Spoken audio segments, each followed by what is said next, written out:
have you ever looked at the clock at 9:30 p.m. and thought, what did I even do tonight? You've cooked, cleaned, tucked the kids into bed, maybe scrolled 45 minutes while folding laundry, but deep down, you still feel like the evening totally got away from you and you're wondering, what did I even do? That was me almost every single night until I realized it wasn't time I was lacking, it was intentionality. So today I'm sharing 6 things I've done to reclaim my evenings and how it's changed my energy, my mindset, and even how I show up as a mom, an entrepreneur, and ultimately a woman of God. Let's get into it.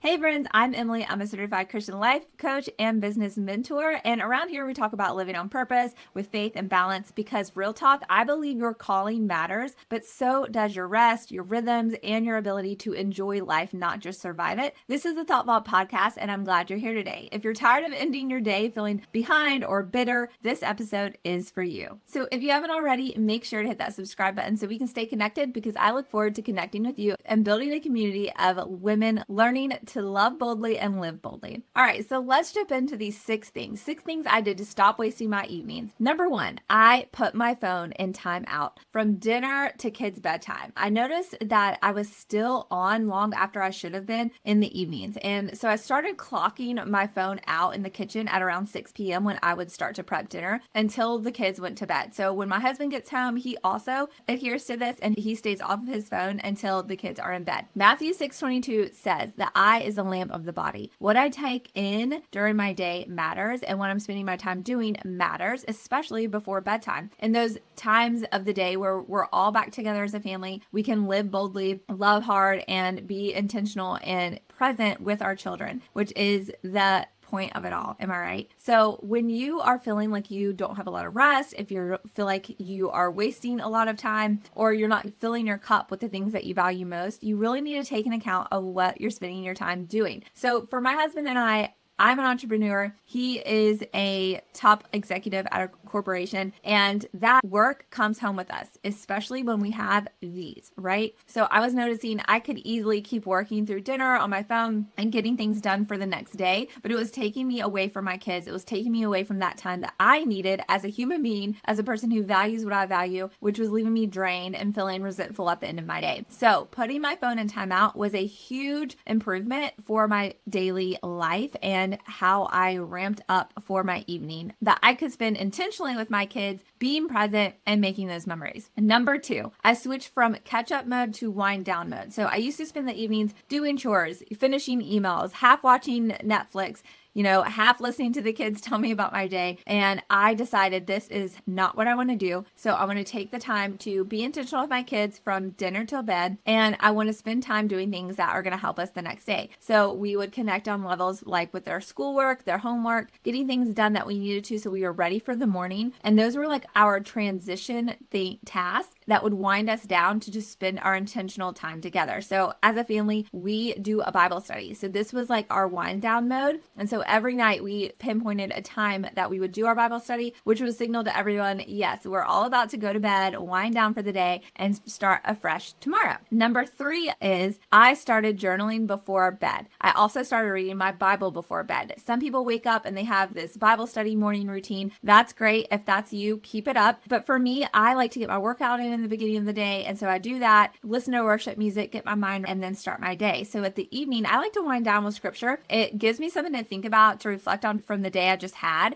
And so I started journaling and reading my Bible at night. So I would dump out prayers, brain dump things that I was just holding on to subconsciously in my mind all the day, tasks that I wanted to do. So I just take time to brain dump that all, write out my prayers, read my Bible. And that is what I started doing to get more intentional. And it reminds me of Psalm 4:8, which says, in peace I will lie down and sleep, for you alone, Lord, make me dwell in safety. God, where did I see you today? That's an easy question for me to ask and to see what he worked in my day. I like having that time to reflect on my day. It also helps me just imprint more memories and to also like record things. And I love to go back in my planners and my journals and read through prayers that I've had, how God has answered them over time, and just what was going on in each season of my life, it also helps me feel validated in the choices I'm making now, because I can see this is how I was feeling then. That's why I made that choice, or that's why I decided to let that go or start doing this, because I needed it in that season. And it helps me evaluate, is that still needed? Do I need to shift more? And that's just a way for me to keep a closer watch on what's pouring into my life, what's influencing me, and what I'm spending time doing. Number 4 is I begin closing my day with God and not guilt. So even if I didn't finish the laundry or I forgot something I worked to do, I start ending the day with this prayer. Lord, thank you for the strength you gave me today. I rest in you tonight, because perfection is not the goal, but peace is. And when you have resounding peace, you are so much more content with whatever circumstance you're in. So for me, this is very important because I wear many hats. I do many things. I'm spread thin, and I have to be mindful of what I'm putting my time into. So perfection is not the goal.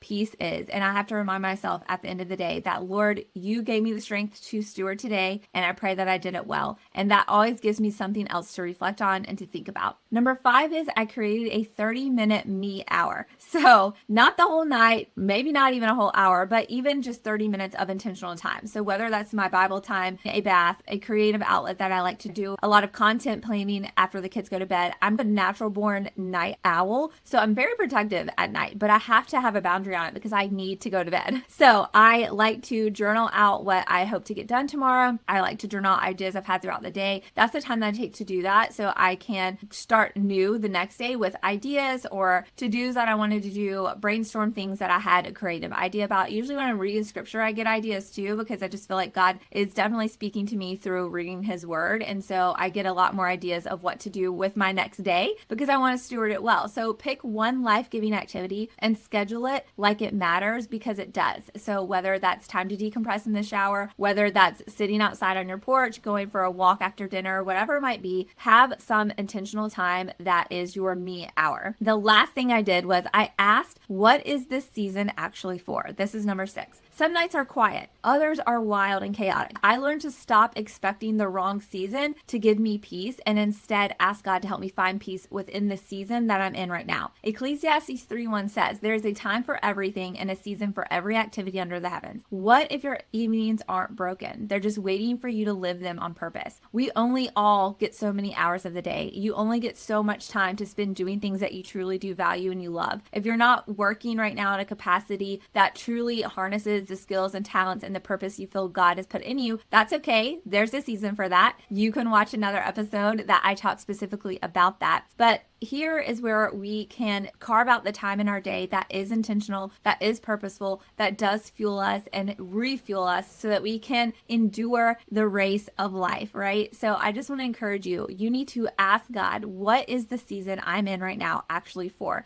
And think about it, give it some thought, give some interaction to that, pray over that, and really take in account to what it is that God has you in for this season now. If this hit home for you, and if you are craving more peace, more connection, more purpose as a Christian woman juggling real life, then I want you to come join us inside the Bold Life Collective. And this is my free community for women who are ready to just stop living on autopilot and start creating a life that's bold, intentional, and rooted in your faith. So we talk about rhythms, purpose, mindset, calling, how to build out good routines, God's vision for your everyday life, not just on Sundays. And if you're interested in that, you can click the link below to hop in. If you're listening to this on the podcast episode, there's a link in the show notes to that as well. So I want you to drop a comment in this if this hit home. Peace starts tonight. Drop that in the comments. If this resonated with you, I wanted to keep this short and sweet because I wanted to give you practical tips that you can take and actually implement those into your evening. It's not about doing something perfect. It's not about having the perfect schedule and the perfect timed out rhythm to your day. It's about having a good rhythm to your life and being intentional with the time that God gave you, because we never know when that time is up. So remember, do not be conformed to this world, but be transformed by the renewing of your mind. Romans 12:2. I'll talk to y'all soon. Bye for now.